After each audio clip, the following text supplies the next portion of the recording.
Salama daholo androanitsika de andondray raha iompanatsika misimisy kokoa ny mahakasika ny raharaha mariky raha valomanana ao Antananarivo renivohitra ao amin'izao fotoana izao izay fantatra amin'izao ankehitriny izao fa nolavin'ny OVEC ny firotsahan-kofidiny Andriamatoa mariky raha valomanana noho ny tsy fahafenony ilay antota-taratasy mahakasika ny fandoavan-ketra izay no antony tena nahatonga ny OVEC ny tsipaka avetrany ny firotsahan-kofidiny Andriamatoa mariky raha valomanana ao Antananarivo renivohitra ao. Niteraka resabe moa ity resaka raharaha mariky raha valomanana ao Antananarivo renivohitra ity ka nitondra fanazavana mahakasika an'izany ny mpomba ny fitondrana izay mijoro amin'izao fotoana izao tsy iza moa izany fa Ramatoa Lalatina Rakotondrazafy izay nanazava ny ambangovangony araky ny fahalalana hatrany ny tena antony nahatonga an'izay fitsipahana ho firotsahan-kofidiny Andriamatoa mariky raha valomanana amin'ny kandida ho bentanan'ny Antananarivo renivohitra izay no fakafakaina amintsika atao anatin'ity video ity ka manasantsika rehetra anaraka an'ity video ity hatramin'ny farany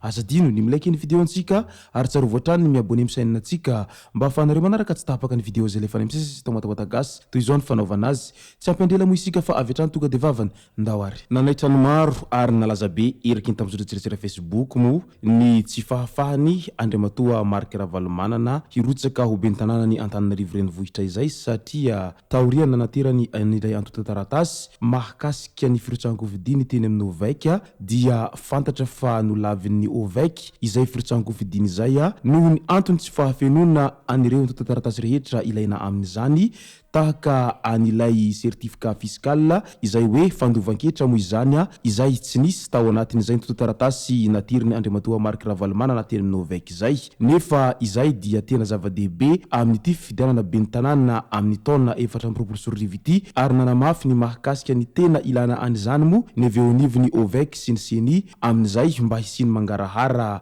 amin'ny resaka fananganana orinasa indrindra moa ireo orinasa izay tsy nalohetra hatramin'izay dia avetrany mibaribary izay tsy fandovan-ketra izay matetika enontsika foana ilay olany Andriamatoa mariky raha valomanana mahakasika an'izay resaka hetra efa nanomboka tany amin'ny taona 2024 izay mandraky tiny androany moa dia mbola voizina foana izay resaka tsy fandovan-ketra izay ka mety ho izay no antony tsy nananany an'izay taratasy mahakasika ny fandoavan-ketra izay nandeha be ny resaka indrindra fa ireo mpanositra ny fitondrana izay mijoro amin'izao ankehitriny izao dia nilaza ny hevitra n'izy ireo ny antony nahatonga any mariky raha valomanana izay nolaviny OVEC avy hatrany ny firotsahan-kofidiny dia noraisin'izy ireo toy ny tahotra ho an'ny Andriamatoa mariky raha valomanana moa izany satria mieritreritra moa ireo avy ao anatin'izay nitoko-mpanositra izay fa raha vantany vao mirotsakeo Andriamatoa mariky raha valomanana avy hatrany dia tsy maintsy ho lany ka mety ho izay ho izy ireo no antony mahatonga an'izao fanakatsakana lava isan-karazany izao ka mba hialana amin'izay siosion-dresaka sy ny lonolony izay dia nitondra ny fanazavana ny mahakasika ny tena antony fitsipahana firotsahan-kofidiny Andriamatoa mariky raha valomanana izay Lalatina Rakotondrazafy izay mpomba ny fitondrana izay mijoro amin'izao fotoana izao nilaza moa Ramatoa Lalatina Rakotondrazafy fa ny marina mitavozavoza dia tsy mahaleo ny lainga tsara lahatra ka eo indrindra no mahatonga ny fantenina mipetraka hoe anizany marina dia anizany olainga nanaparitaka be sy nanao serasera mafy mahakasika ny hoe fandavany OVEC ratsa mandraika ny CENI ny filatsahan-kofidina ho bentanan'ny Antananarivo Andriamatoa mariky raha valomanana sy ny mpomba azy ny tena voizin'izy ireo dia ny hoe tahotra no nahatonga ny fandavana ary aparitaka ny taratasy nanome ny filoha teo aloha certificat de régularité fiscale tamin'ny septambra 2024 raha nilatsaka ho fidina ho filoam-pirenena ny tenany raha ny amin'ny lafiny lalàna no jerena dia tsy hanana rariny mihitsy Andriamatoa mariky raha valomanana satria tadiditsika tsara fa tsy vao izao ane io resaka izy tsy nandoha hetra io fa efa nanomboka tany amin'ny taona 2024 fa hatramin'izay moa dia nolalaovina teo amin'ny lafiny politika foana ny raharaha ary nipetraka ho victime mahatrany izy na tamin'ny androny Andriamatoa tompokolahy Didier Ratsiraka aza. Ho an'ny izay mahatadidy dia nisy mihitsy aza ny fandorana ny dossier fiscaux ny Tyco tamin'izany fotoana izany. Hany ka nandeferana teo foana noho nitahotry ny fanjakana ny fandimby tamin'ny opinion publique sy ilay tsindry avy any ivelany hoe élection consensuelle et inclusive ka nohoararotiny Andriamatoa Marc Ravalomanana foana ireo ary dia tsy nety nandoa hetra mihitsy izy fa nisitraka foana ilay hoe tolérance administrative izay foto-kevitra iray eo amin'ny lafiny lalàna noho ny filalaovany izay politika izay.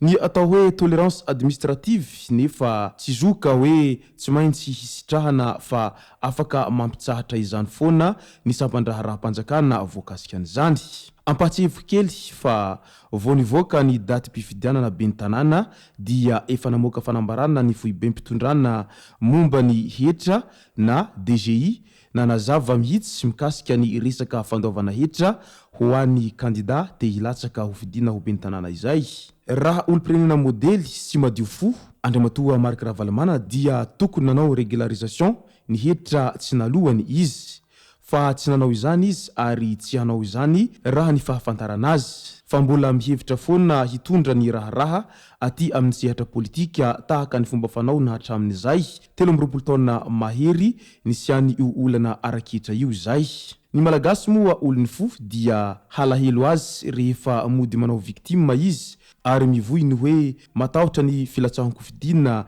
ny fanjakana ary mitady hanetsika korontana koa izy mba hampironina ny opinion publique any aminy ka hampilevitra ny administration fiscale hanome azy ilay certificat de régularité fiscale izay io tetikadiny sy ny mpompa azy io. Ny lalàna sy ny fitatanandraha raha-panjakana nge tsy misy sentiment raha ny tokony ho izy tsy mahalala izany sy matahotra voizina izany fa afaka miteny foana izy hoe tapitra amin'izay izay fandefirana na tolérance administrative izay fa hampiharana amin'izay ny lalàna na iza dia tapitra hatreo zony tanteraka izany. Kanefa ny zavatra hisy dia tsy hiraharaha loatra ny lafiny lalàna izany ny opinion publique na marina aza ny asan'ny sampandraha raha-panjakana momba ny hetra. Raha hanao rekoro na ny fitoriana koa aza Andriamatoa Marc Ravalomanana mahalala tsara izy fa tsy andresy eo anoloan'ny fitsarana izany raha tena dossier no jerena ary tena arahana ny lalàna satria na inona no lazaina dia tsy nandohetra mihitsy aloha izy